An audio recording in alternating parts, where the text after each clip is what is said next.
Afternoon, everyone. We're going to get started with a look into email version 2 with Elizabeth and Steve. Take it away, guys. Hey guys, how's everybody doing? Good. How was lunch? Yeah, I thought it was very yummy. Well, welcome to Email Marketing Mastering Email V2. My name is Steve Bingham Hawk. I am a product manager here at RunSignup, TicketSignup. I live in Colorado with my husband and our 3 young kids. I've been organizing races for the past 17 years, as well as street festivals prior to coming to RunSignup. And like many of our team members here at RunSignup, I still organize races. And for me, that's the Salt Lake City Marathon, the Chicago Triathlon. I'm also right in the middle of my season in Leadville, Colorado as a timer. I'm a chrono track timer with the Leadville race series is going on right now out there. So I don't think so. Can you hear me now? Oh, I can hear myself. Okay. So yes, I'm a senior account manager. I worked here for about almost, I guess, a little over 3 years. I came on actually as an intern. So this is my first job. But I specialize in the ticket product. So when we first launched TicketSignup or GiveSignup at the time, that was like what I came on to help with. So I'm really familiar with that. And since we added email V2 to that first before we brought it over to registration, I got super familiar with it. So excited to talk to you about it today. So before we get started, we just wanted to ask some questions to see where everybody in the room is here at the symposium in terms of email V2. So who has any exposure to email V2? Like you have created an email and sent it? Awesome. That's a lot of hands. Great job. You guys get gold stars for today. Just kidding. Everybody gets gold stars. But how about people that have used our legacy email platform? Okay, a lot more hands. That makes a lot of sense. Been around a few years. Very trusted product for many. What about folks that are using a third party? Somebody like MailChimp, Constant Contact. Okay, wonderful. So the good news is that today's session is really for all of you. Because we're going to start with an overview of email V2, just what are the components of it and how you can put it into action for your race. We're going to talk about lists and how you can use the data that is being collected as transactions are processing on your RunSignup site, as well as your own list that you can upload. How you can personalize emails from those lists to create personalized emails. How to use the email builder tool, and Elizabeth's going to give us a demo so you can go and see how quick and easy it is to get it started. We'll talk about the reporting so you can evaluate the performance of your emails that you're sending through email V2. And then we have an update from our product team about what's going to be coming up with further developments. Because as you guys know, we love pushing stuff out. Sometimes it seems like every few days there's a new feature. So great. So just in a nutshell with email V2, we can go to the next slide. So I'm going to use this word probably a lot, and Elizabeth too, unlimited. So unlimited emails you can send with email V2. There is no cap on how many emails you send every month. You can bring in as many contacts as you want from your custom lists. We recommend that you only do 100,000 at a time, but you can do as many as you want. It's a high threshold for that upload. And unlimited historical data. So if you've got fundraising information or what event they participated in the past, what their why stories are, you can upload all of that data and create a centralized database that is using every list you've ever had from other platforms into one place. System generated event and custom contact lists. That's a really key part in how you're going to send your lists. You can build professional and beautiful emails with our email builder tool. And you can actually create templates. So for those of you that want to be really consistent with your branding, you'll be able to do that and use them going forward. And then personalizing emails with custom data replacement tags, and we'll get more into that. The other big word other than unlimited today is free.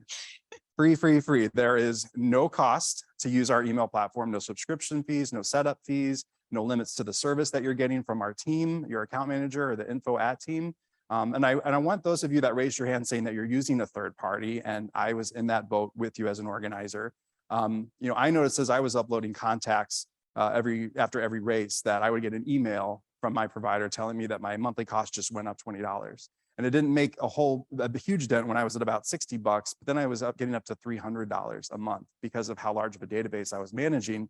And that added up to $3,600 a year. So this is an opportunity. I know all of us are being really crunched in our budgets with high labor costs. I just paid double for toilets last October than I paid in 2019. I mean, everything is more expensive. So if you want to be a hero at a meeting, this could be that opportunity where you're like, guys, $3,000 off the budget this year. All right, so how do you access email V2? And I want to point out, if you're following along on your computers within your own race, or you want to set up a test one here just to play around, we're always having this RunSignup dashboard location icon at the bottom of every screen as we move along, so you know where we're doing these things or where these screenshots were taken from. So email V2, about midway down on your dashboard there, right under email marketing, that is the legacy platform that most of you in this room have used. And we just wanted to point out that you can find all your old emails there. So they are still there, even though we've got this new version, and they'll be there for some time now until we move every single feature over. And then automated emails are still with the legacy platform. So how many are using those where it's sending an email to incomplete registrations, if you have registration follow-ups for whatever period? Yep. So that's still going to live in the legacy tool, but we do have plans to bring that over. Okay, so I'm going to pause on this because I want to make sure that we all understand this piece because it's really important. Okay, so what we have done with Email V2 is we have created 2 categories of emails: marketing and transactional emails. And the reason for this is for the following scenario. So you know those folks that have signed up for your race and they are in, right? They are ready to go for race day. They're your biggest fans. And they're trying to really cut down on their inbox, right? But they're still getting those marketing emails from you that the price increase is coming. And you might want to send that to folks because you want to encourage them to have their family and friends sign up, right? But let's say in an effort, it's not malicious, even though it feels like it when somebody unsubscribes, right?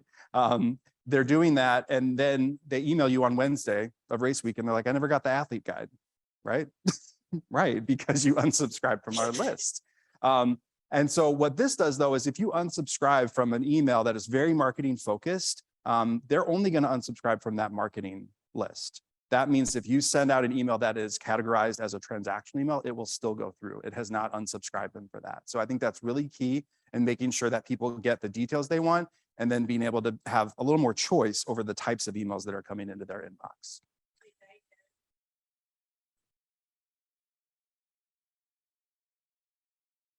That is a good question. I don't know if there's an actual message that is stated on that, but we can follow. It's just a link, yeah, at the bottom. So we can follow up with you on that. Yes.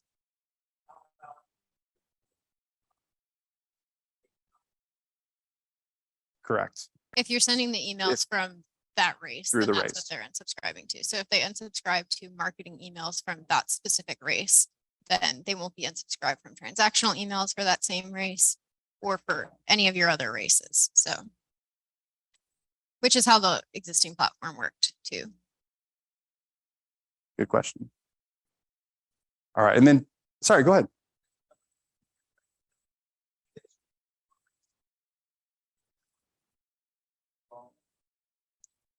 You are asking questions that we actually don't have a slide on this.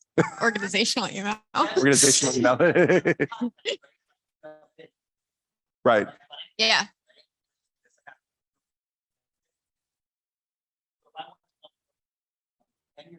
Mm-hmm.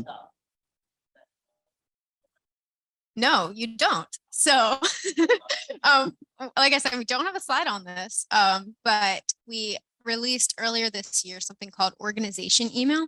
So it's a separate dashboard. It's got its own color that you can create. So there's a link to create it in a wizard, which we can share with you. Or I think it's actually linked to, it's linked on the GiveSignup website, Bruce, but I don't know if it's linked anywhere else.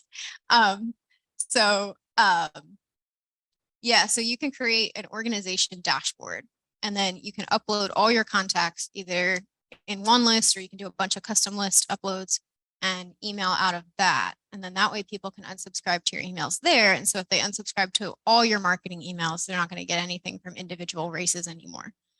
So that's the easiest way to manage something like that. If you have organization email is what we've been calling it, or email marketing dashboard. I believe it's under free email marketing tools on any one of our domains: TicketSignup, RunSignup, GiveSignup. Yeah. We do cover it in our Thinking Beyond Endurance session, which is today at 4:15 in this room. Yes. Or if you need like the link to it or anything, just come find, well, we can give it to you after, or you can come find somebody in the demo room and we can get you set up. But yes, that exists. It's hot off the press, like a lot of new It products. is. So. Didn't even make the presentation.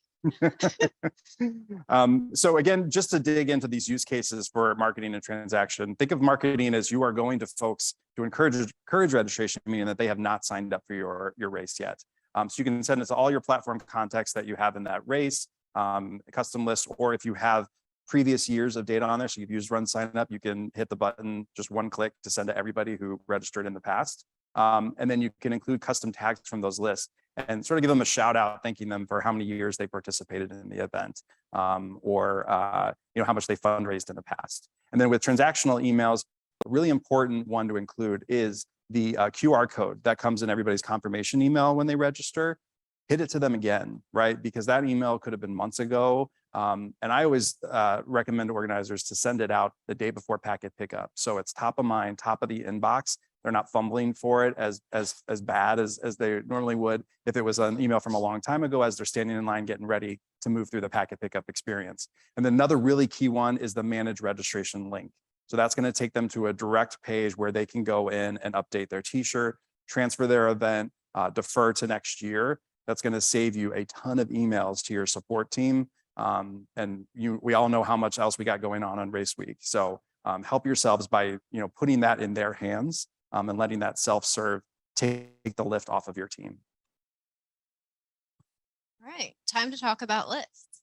We're going to switch places. Yeah. So the way that the lists work in email V2 is a little bit different. And we're going to talk about a few ways or a few reasons why it's different. But I'm just going to take you through in order. So I'm going to start with default RunSignup list. So this is stuff that is pulling from our platform, so our database for your race. So for example, the most common list here that's used is the current participants list. So you don't have to upload that. That's already in there because you're using RunSignup for your registration. So if you're emailing that list, it's going to email the current participants at the moment that that email is sent out. That list is dynamic. It's constantly updating. So if somebody signs up for your race while you're making your email and you're sending that email out to current participants, or even if somebody signs up in the time between when your email is scheduled to send, that person's going to get that email. So those lists are really nice for that kind of stuff. So default lists, there's lists for each event within your race. So you could send an email just to the 5K people. You can send an email to your past participants from a specific year. So if you're sending out like a registrations opening email or something along those lines, you can reach those people that way. So these are all lists that we provide you by default. You don't have to do anything. They're just in there for you. And then manually adding contacts. So this would be what we call most commonly custom lists. So this is people that are not signed up for this race or that are not already in your database of contacts. So you're going to upload them via a CSV so that you can send an email to those people. So you have control over how that works. So you can import just their name and their email. Go ahead.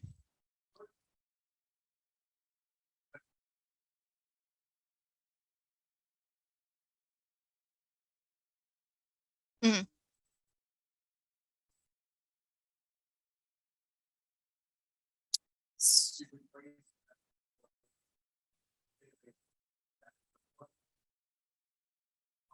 So you mean like if you're exporting participants from one race and you're going to email them from another race? Mm-hmm.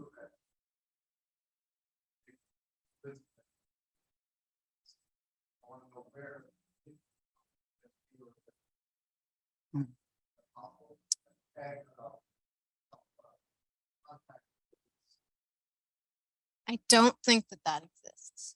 You could differentiate and send different emails and then use our source code tracking and set up a specific link. Yeah, that's what I was gonna say. And then you would be able to say, well, that email did well and that went to this database, right?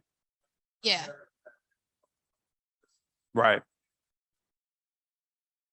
Absolutely. Yeah, that would be an issue. Yeah, you would want to do some deduping prior to that, if possible, on your own end, which creates an extra step. Yeah, but I like where you're going with that. I think that's a Yeah. great thing that we can talk about with our development team. Yeah, absolutely. No, no problem. Thank you. Totally. Yes.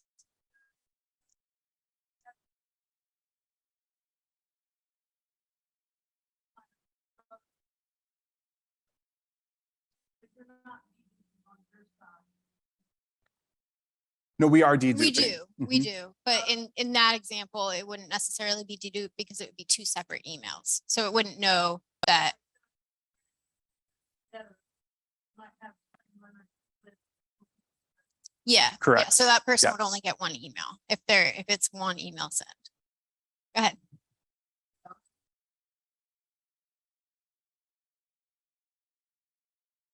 So we actually, that's in the reporting portion of this presentation, and I can actually show it when I do the demo if you're interested in seeing what it looks like in the dashboard. But that's one of the reports that we have available as like your bounce rate. And so you do have a report on those that unsubscribe. Yeah, but right, but bounce. I would think we'll have to follow up with you on that one. I'm not sure on that one. I don't think we have a bounce back. I don't think we report do either. for- Yeah. Yeah. Yes.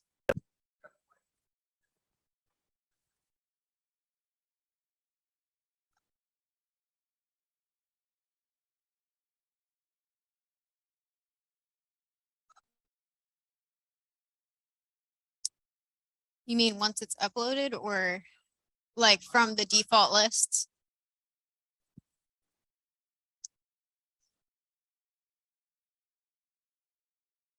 You can. Right.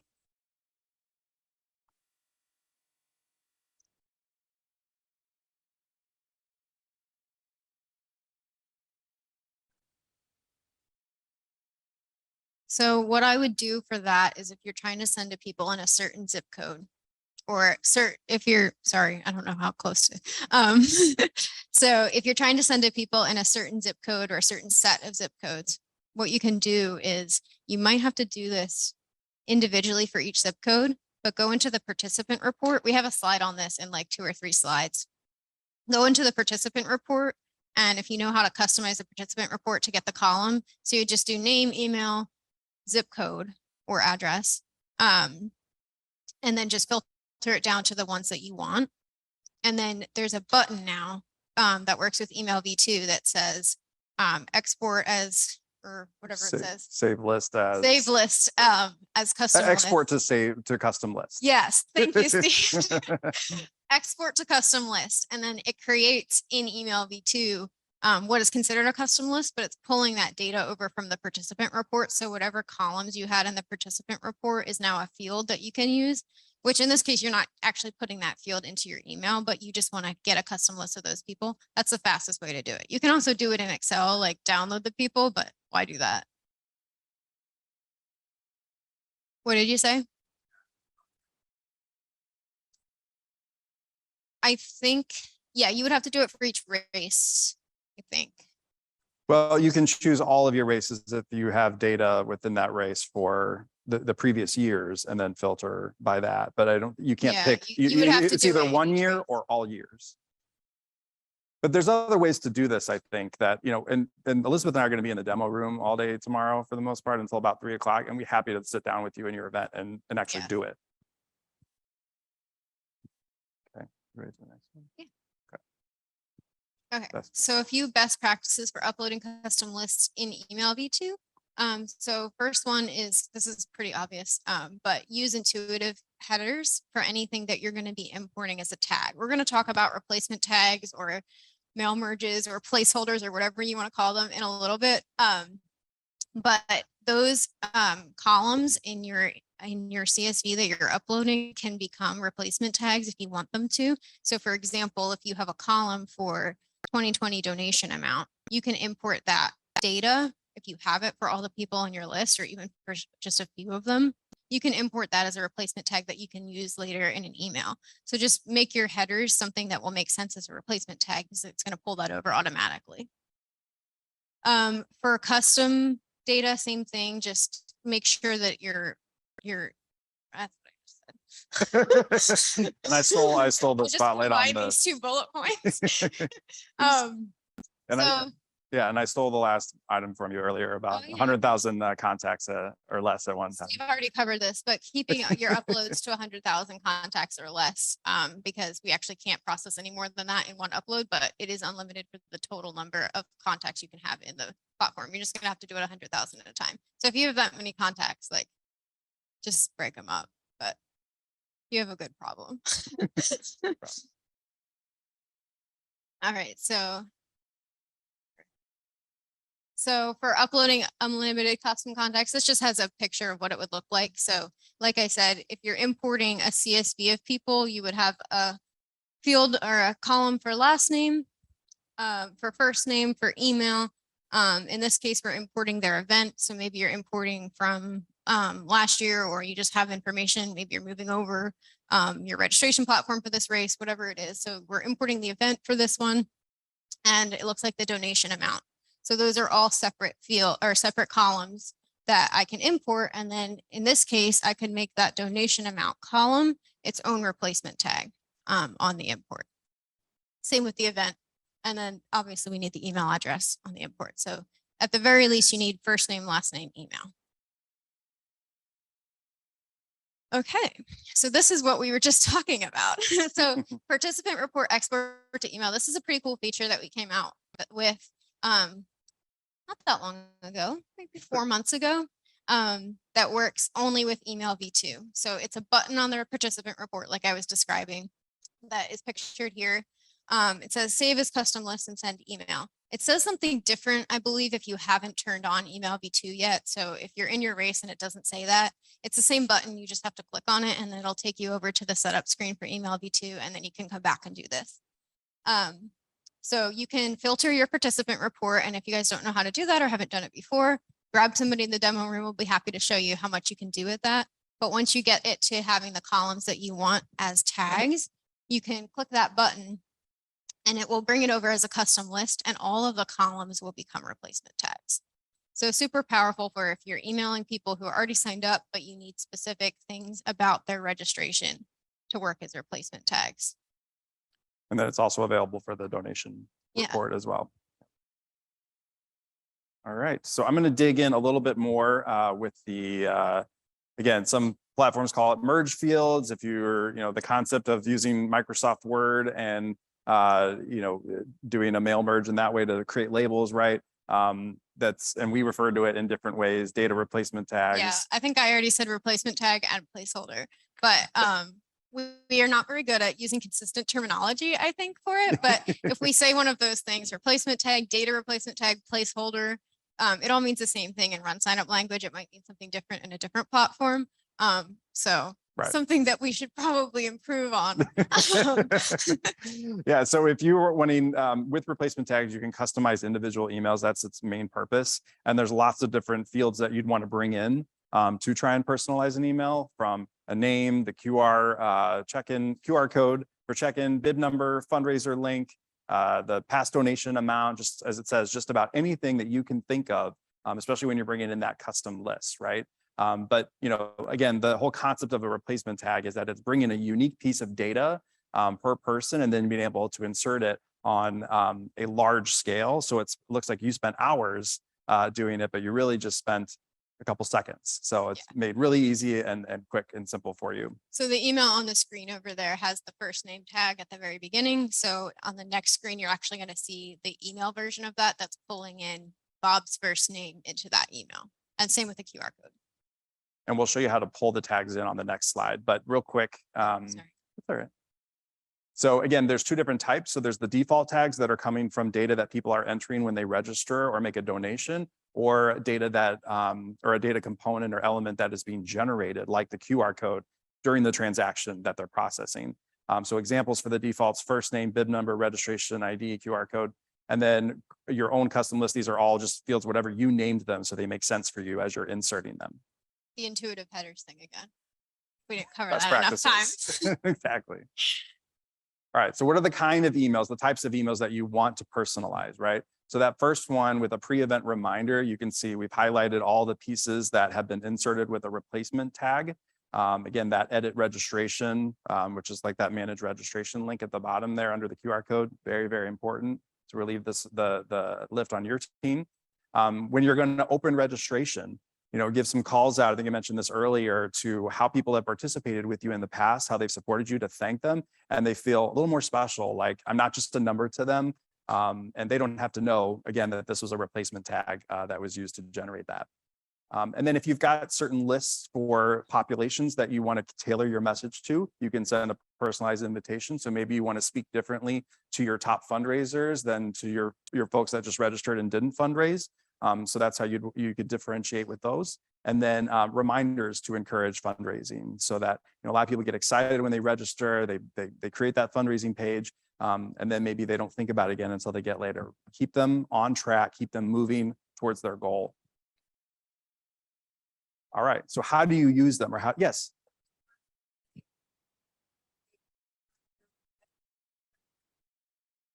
Yes, we generate them.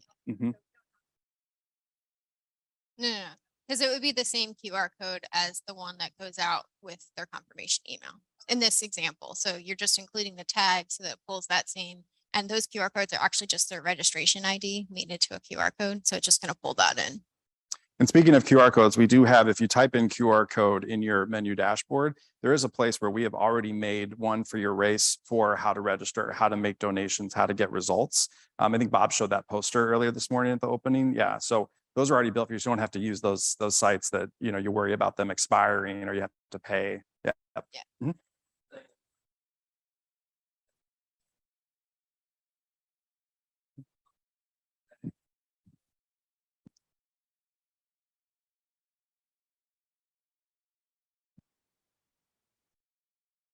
So in this example, this is going to a default list. So this is going to the current participants of the Morristown Turkey Trot.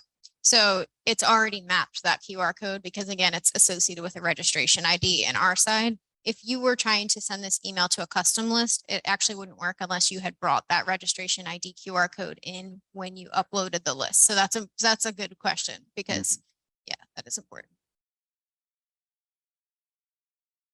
Okay, so how do you actually put the data replacement tag in? So one of my favorite features that we have with email V2, because I think it's just fun when it pops, is putting that percentage character in, right? And so that's going to bring a list of all the available or possible data replacement tags based on the list that you selected. The other option you can do is you can see at the top of the menu header here where you can change the font, bold, italic, all the way to the right, it says replacement tags. If you click on that, it drops down to some categories. So it's a little bit organized for like basic information about the participant or specific URLs like their fundraiser link. So go ahead.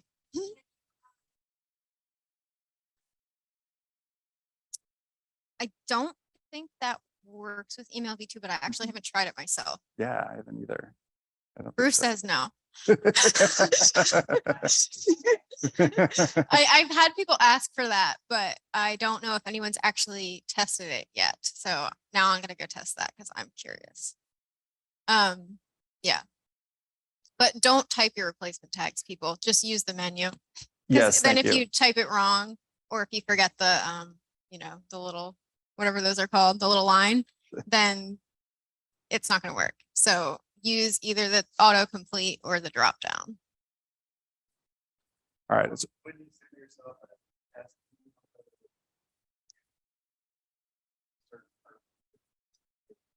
So good question. If you're going to use the send test email within email V2, after you've reviewed the email, it is going to just include those placeholders or the tag. However, we have a good workaround for you. And again, happy to show you in the demo room with your particular race. But if you were to take, let's say yourself and Mary in your office are the two people that are going to be reviewing your emails.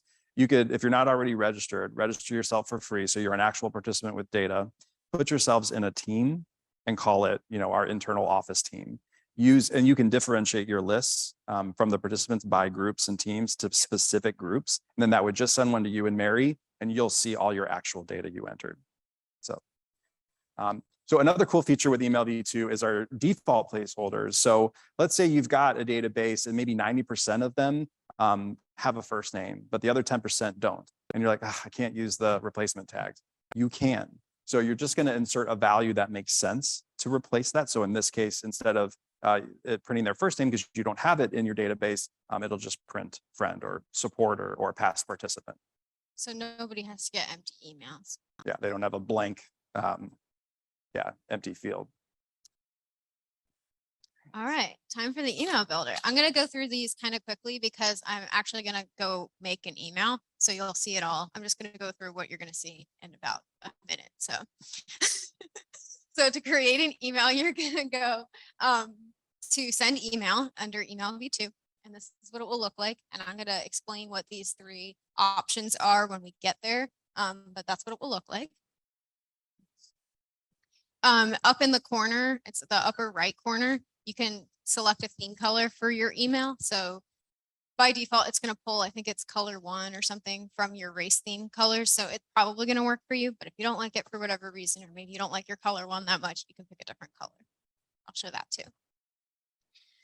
We have a couple of options for the headers in the email V2 emails. So you can have it with the sign up and donate buttons, or you can have it without. So if it's like a post race email that you don't want those buttons there, you would use the option without. But if it's something, where you're trying to encourage people to sign up, you might want to include those. So this is kind of, this is what it will look like when you're adding content. So very different from our existing templates. If you've ever used an existing, the old legacy email marketing templates and gotten frustrated, you're not alone. I have too. So this is much, much easier to use. So you're going to add things one by one as components instead of using that default template and trying to move boxes around or whatever you were trying to do previously. So it's much easier to use, and it's pretty easy to build a nice looking email in just a few minutes using this. But I'll show you, we also have some options where you can just use our default template for it. And then when you get to the final step, again, I'll be showing this, but you'll review and send your email. So you can either send it immediately or schedule it to go out later. And you'll be able to select whether it's one of those marketing or transactional emails on that step. And I already said you can schedule it, so. Good. Let's do it. All right, let's do it. This is gonna be fun. I'm gonna do it one-handed, and I'm gonna type in front of people on a big screen. Yeah, actually. Give it a shot. So here we go. Let Steve know if I'm too loud or you can't hear me. Okay, I'm gonna hop into my race. And don't tell Kevin Harris, but my sales text address is not good. Okay, so I'm going into email V2 and then send email.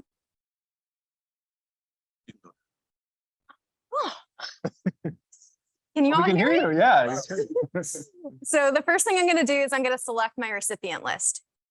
Do this first, because if you don't, then you won't have as many replacement tag options when you get to that part of writing your email. I'm going to select my current participants for this race. All right, I'm going to enter my subject line. I'm just going to send out like some kind of invite email. That's what we're doing today. So this is what I was shown before. So, oh, go ahead. Yes. Oh, sorry.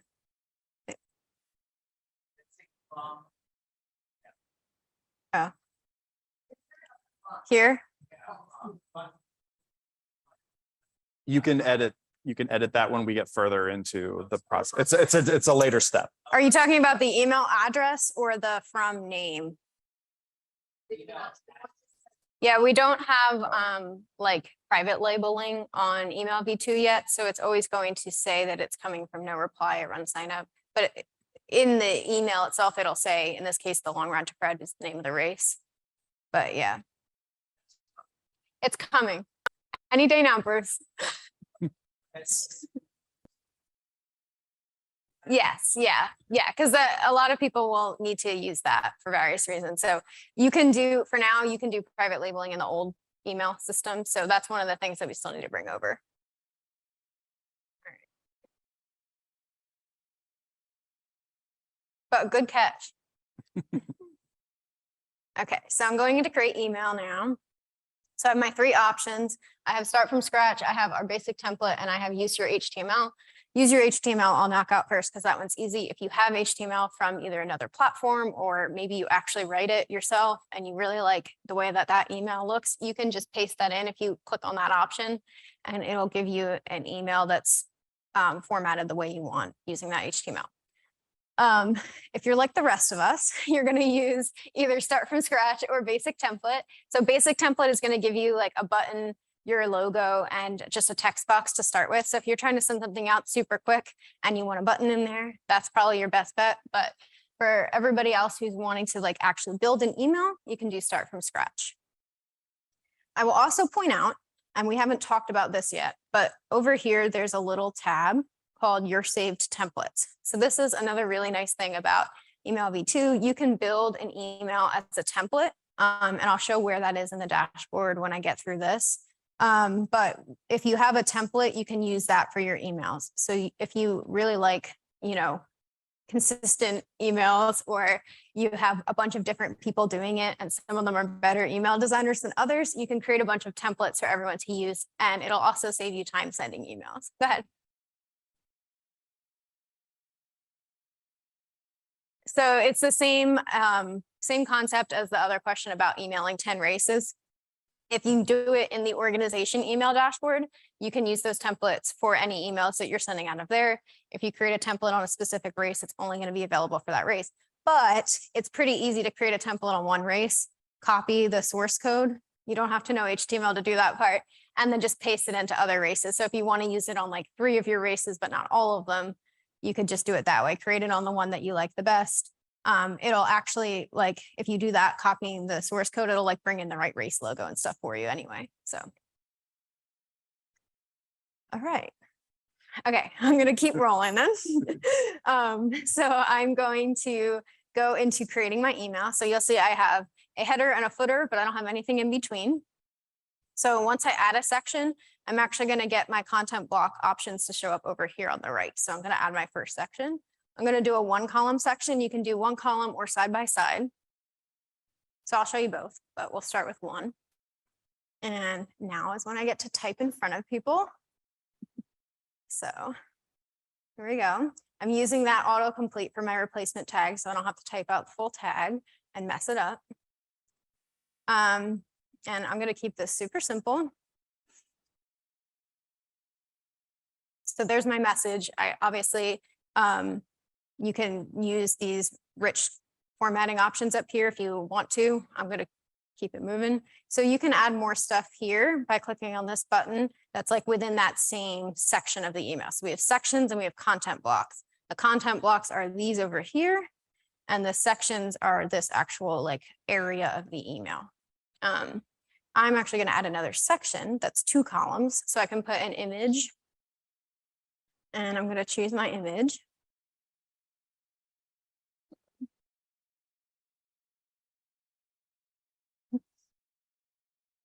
All right, so the image will come in at whatever size it was when you uploaded it. So in this case, this is like a 300 by 200 pixel image. That's kind of what I recommend if you want it small like this, but you can do bigger ones. Again, if it's side by side, it's still going to crop it to sit nicely next to everything else. And it's pretty hard to mess up if you're doing something like this, where it's a smaller image and a box right next to it. So if you're doing images, just mess around with the sizing if you're having trouble getting them to look nice next to something else, but it's actually not that bad in my experience. I'm going to make this say something like register here. And then I'm going to name my button sign up. And then this actually is going to my race page already, so that's fine. So this color is pulling from the theme color for the email, which you guys might not be able to see that. So that's up here. So if I want to change that, I could. Go ahead. Like make the image clickable?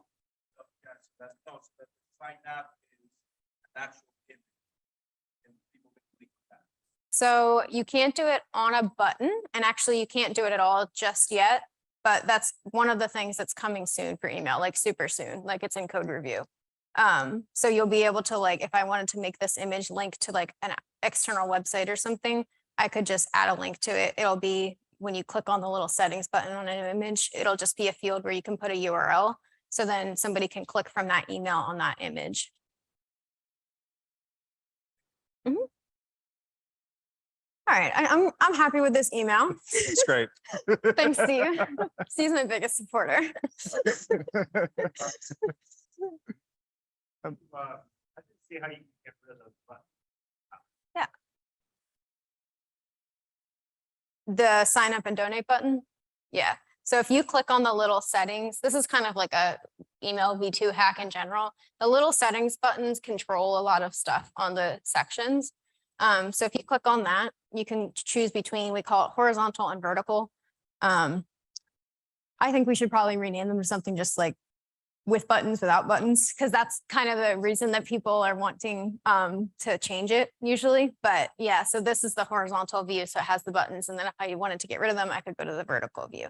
And this is where you can also change the logo in the email that we pull by default if you want to use a different image for this email, or the name at the top. That's like the race name.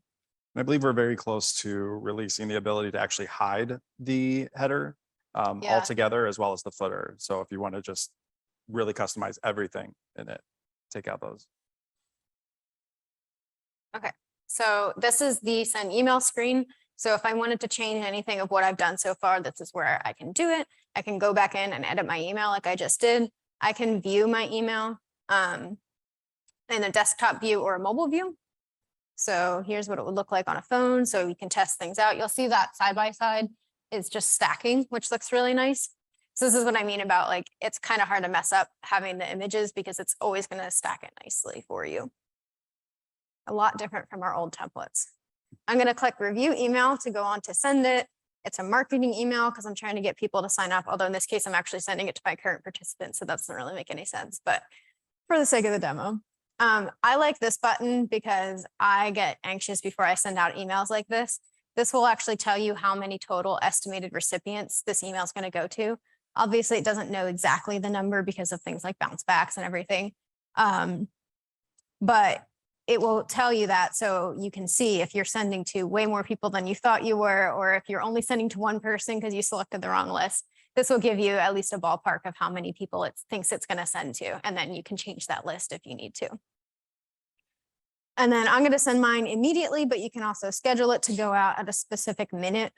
So it's down to the minute to when you can schedule it. And then you have one more chance to review your email if you're really anxious and need to make sure that it looks good. You can test out the buttons and stuff, make sure that they all work. There is a send test email here, but as we talked about earlier, if you're sending to a default list and you're not signed up for the race under the email that you're sending it to, it's not going to pull anything with those tags. So it kind of depends on what list you're sending to, how useful that is. And then here's where I could enter those default placeholders. But again, I'm sending to my current participants, so all of those people have first names, so I'm not going to worry about that. All right, I confirm my email. It's going to schedule to send. That just means that it's going to send sometime in the next, usually like 1 to 3 minutes. Sometimes it takes up to like 5, I've noticed, but since I sent it immediately, it's going to go out as soon as it possibly can. And then I'm going to go over to the email templates screen here. So this is where you can actually create the templates. So right now you have to go here to create a template. So you create your template here, and then you would go into send email if you want to send an email using it right away. But if you want to save it for the future, you would create it first, send your email, and then going forward, you can come back to send email to use it. Go ahead.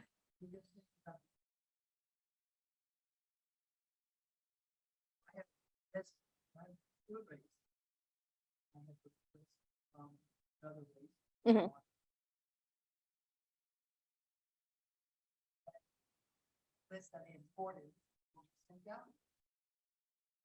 For the tags, or? So you would need to bring that list over and then upload it as a custom list Yeah. into the new race that you're wanting people to sign up for. If you're emailing people from one race and the people are from a different race, you have to upload them as a custom list, at least with the way it works right now. So you would have to import any tags that you want to email them with. So if for some reason you were trying to email them with like data about their registration for the other race, like, hey, we saw you signed up for our half marathon last fall.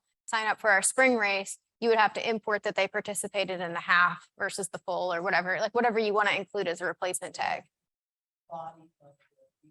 Yes, yeah.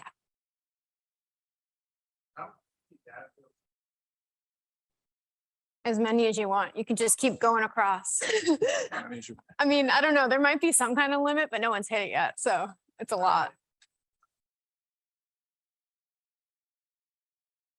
No, it's You Yeah. have to create your own columns for it so that when you upload the CSV, it reads the column headers and it asks you if you want to use those as custom placeholders or if you just want to ignore those columns. Yeah. So like if you download a participant report or something, you'll have all those columns unless you clean up the file first, but you don't have to import them as replacement tags, but you can. So I think Elizabeth loves email V2. She could probably talk about it all day if we would let her. I know we're getting close to the end, or we've gone over a little bit over our session. Do we want to show reporting really quick, just in the Yes. dashboard? We don't have to go back to the slides, just so people see it. But there are some tables that show you by day, by week, by month, what those bounces are. So you can see that spike. This is obviously a very simple one because it's a test Mine is email. not super exciting, yeah. But you can see what it would look like. Right. So I will eventually add things like a bounce list so you can see exactly what emails bounced and everything. So there's still some reporting stuff that we need to bring over from the old platform to email V2 on that end of things. All right. And again, the demo room, you can try all of this out with one of our team members. Oh, and real quick, the things that are coming, we talked about a lot of these, but the I automated think emails I are getting mentioned moved this. over. Yeah. Automated emails are coming to email V2. We actually already have an admin only version of one of them. So they are on their way. And once that's out, you can pretty much switch over if you're using automated emails already. It'll be a lot easier to make them look pretty. And everything else on this slide, I think we've touched on. Yeah, the hyperlink image, just a space or content block, which will add some extra padding in your formatting. So we want to thank you all guys for being with us today to learn more about email V2. We hope that you feel empowered and a little more informed to start using it. And remember, you can always just test and play with an event, not your own, so you can get a really good feel for it. So thanks, everybody.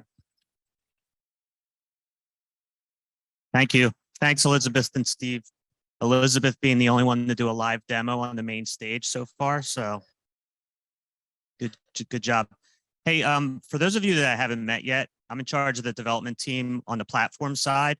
And a lot of the things that you're asking for are in the works. Our strategy for almost all these new features that we do is to get a minimal viable product out to customers. That's why we have email still available and email V2. You can think of it as in beta, and all this feedback's valuable. We incorporate that back in. One of the things that the gentleman was asking about earlier, I just wanted to mention, because I know you know about it, but you were probably told not to say anything. We are going to have a pretty sweet query process to build lists. So we know all the data in your races. So you'll be able to build lists in a query style, like give me all of the runners that have run in one of my events that were over 10 miles that also donated $100. And you can generate that list and it would be in the email system available to you. So some of the things you were asking, we're already designed that in. It's just not released yet. And that's some of the stuff we're working through.